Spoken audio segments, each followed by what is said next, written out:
अब पहला तो आपने अनुप्रयोग पढ़ लिया है, दूसरा आपका जो अनुप्रयोग है वो है दूसरा धारावाही टोरॉइड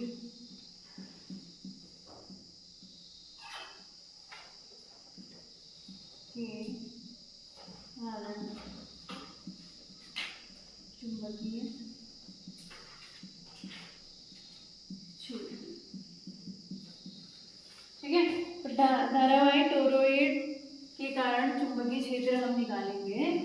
तो उसके लिए सबसे पहले हम ये जानेंगे टोरॉइड होता है। ठीक है, एक छल्ला है माना, सपोज रिंग जानते हो ना, या आपका बैंगल भी हो सकता है। एक छल्ला इस टाइप का होता है ना, ऐसा होता है। ठीक, इसमें इसकी क्रोड है, ये क्या है इसकी क्रोड। ठीक, ये इसका सेंटर है, यहाँ पे एक बिंदु हमने P ले लिया, इस बिंदु पर हमने चुंबकीय क्षेत्र निकाला है P, यहाँ पे कोई Q बिंदु है और यहाँ अंदर कोई R बिंदु है। ठीक है, तो ये एक छल्ला दिख रहा है ना आपको। ठीक है, इसको अगर हम तार के कई फेरों से लपेट दें, इसके चारों ओर तार के फेरे लपेट दें, इस टाइप से, इस टाइप से, इस टाइप से, बहुत इंपॉर्टेंट है ये। तो टोरॉइड का कॉन्सेप्ट क्या है, पहले तो वो आना चाहिए आपको कि टोरॉइड होता क्या है। यानी कि कोई आपका पास छल्ला है, उस छल्ले को हम क्या करेंगे, तार के फेरों से क्या कर रहे हैं,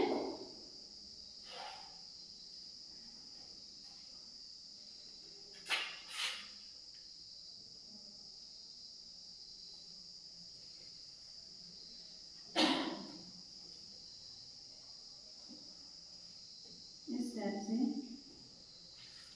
बहुत सारे तार के फेरों से हम लपेटते हैं।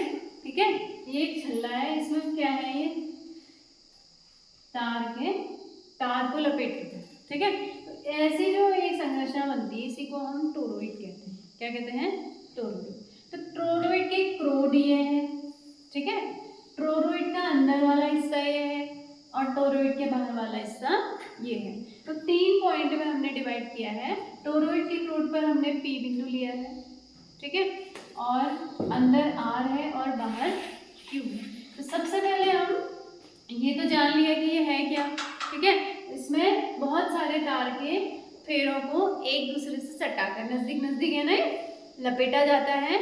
इसी संरचना को हम टोरॉइड कहेंगे। ठीक है, तो इसमें सपोज n फेरे हैं, है ना, प्रति मीटर लंबाई में n फेरे। ठीक, तो सबसे पहले हम निकालेंगे टोरॉइड की क्रोड के भीतर चुंबकीय क्षेत्र। ठीक है, क्रोड के भीतर ये P बिंदु है ना, इस बिंदु को हम एक वृत्त खींचते हैं। यहाँ से सपोज A त्रिज्या का हम क्या खींच लेते हैं, वृत्त खींच लिया हमने एक वृत्त, ये P पॉइंट। ठीक है, तो अब हम P पॉइंट पे क्या निकालेंगे, चुंबकीय क्षेत्र निकालेंगे।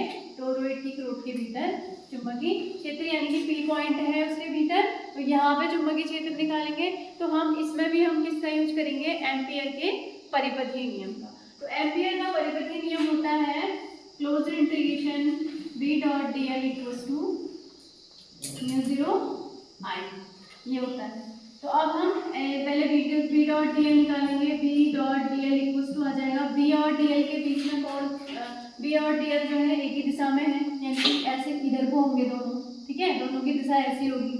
तो B और dl की दिशा एक ही है, तो ये आ जाएगा B dl cos 0। तो ये आ जाएगा इंटीग्रेशन B dl बराबर integration B into integration dl। तो ये आ जाएगा B इंटू इंटीग्रेशन dl कितना आ जाएगा, 2 पाई a आ जाएगा, आएगा ना। तो B dot dl equals to आ जाएगा B इंटू 2 पाई a। ये क्वेश्चन 1 बना। अब पथ द्वारा घिरी पथ द्वारा वृत्ति पथ की लंबाई कितनी है बताओ? वृत्ति पथ की लंबाई कितनी है? जितनी वृत्ति पथ की परिधि होगी, यानी कि 2 पाई ए हो जाएगी। ठीक है, वृत्ति पथ की लंबाई 2 पाई ए हो जाएगी। अब वृत्ति पथ में क्या है? तार के n फेरे हैं। ठीक है, तो फेरों की संख्या कितनी हो जाएगी?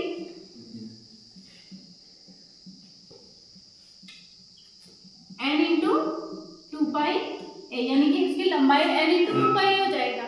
ठीक है, और उसके बाद जो उसकी धारा हो जाएगी, धारा कितनी हो जाएगी? कुल धारा कितनी हो जाएगी? n into 2 pi a into आई, इतनी धारा हो जाएगी उसकी। ठीक है, ये इक्वेशन 2 बना लेते हैं। ठीक, अब हम जो ये धारा है इसका मान यहाँ रखेंगे आई में। ठीक है, समीकरण इस समीकरण में जो समीकरण इसको ए बना देते हैं, समीकरण ए से ये आ जाएगा b डॉट एल का मान कितना है? b इंटू 2 पाई ए, है ना, b into 2 pi a equals to mu 0, i का मान कितना है? n into 2 pi a into i, n into 2 pi a into i. ये कट गया ना, 2 पाई ए से 2 पाई ए कट गया, तो b बराबर कितना आ गया आपका? म्यू 0 n आई आ गया ना। तो चुंबकीय क्षेत्र कितना आ गया? b बराबर म्यू 0 n आई। ठीक है, तो n तो प्रति मीटर लंबाई में तार के n फेरे हैं। ठीक है, यानी कि पूरे फेरों की संख्या अगर n है, फेरे n फेरों के लिए, n फेरों के लिए n बराबर हो जाएगा n अपॉन 2 पाई ए। ठीक है, तो यहाँ पर p बराबर आ जाएगा आपका म्यू 0 n आई अपॉन 2 पाई ए। तो आपका एक्सप्रेशन या तो ये हो गया, और n फेरों के लिए टोटल जो फेरे हैं n फेरों के लिए म्यू 0 n आई अपॉन 2 पाई ए। तो इस वाले फॉर्म में से ये कंक्लूजन निकलता है कि टोरॉइड के भीतर, टोरॉइड के क्रोट के भीतर जो चुंबकीय क्षेत्र है वो कितना हो जाएगा?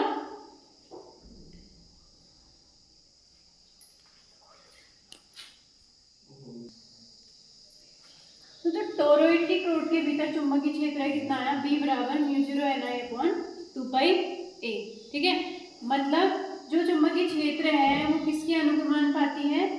जो कुल फेरे हैं उनके अनुक्रमानुपाती है, और जो त्रिज्या है, ठीक है, उसके व्युत्क्रमानुपाती, इसकी त्रिज्या के व्युत्क्रमानुपाती होता है। ठीक है, तो ये तो आ गया टोरॉइड की क्रोट के भीतर चुंबकीय क्षेत्र, इतना आ गया। अब टोरॉइड के क्रोट के बाहर ये पॉइंट क्यों है ना, इस पॉइंट में चुंबकीय क्षेत्र कितना आएगा?